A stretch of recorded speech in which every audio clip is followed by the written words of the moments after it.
Madam, mambo vipi? Poa. Mzima? Mzima. Unaitwa nani? Naitwa Rachel. Rachel, mwaka ngapi hivi? Wa kwanza.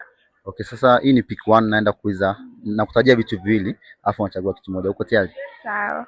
Bana, wewe kati ya kudeti na mkaka mwenye mapenzi ya kweli, lakini pia na kudeti na mbaba mwenye pesa asiyekuwa na mapenzi ya kweli, pick one.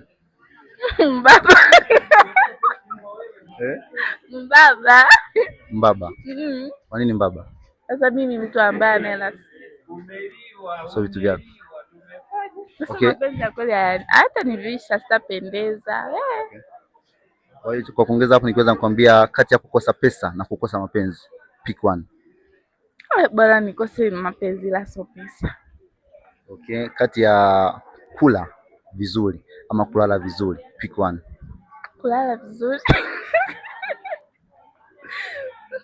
Sasa kati ya kuongea ama kuchati, wewe kitu gani huwa unapendelea? Pick one. Sipendi vote.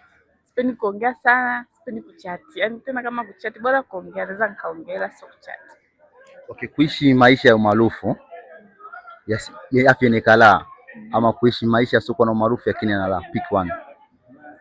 Maisha sio na umaarufu. Okay, asante. Haya.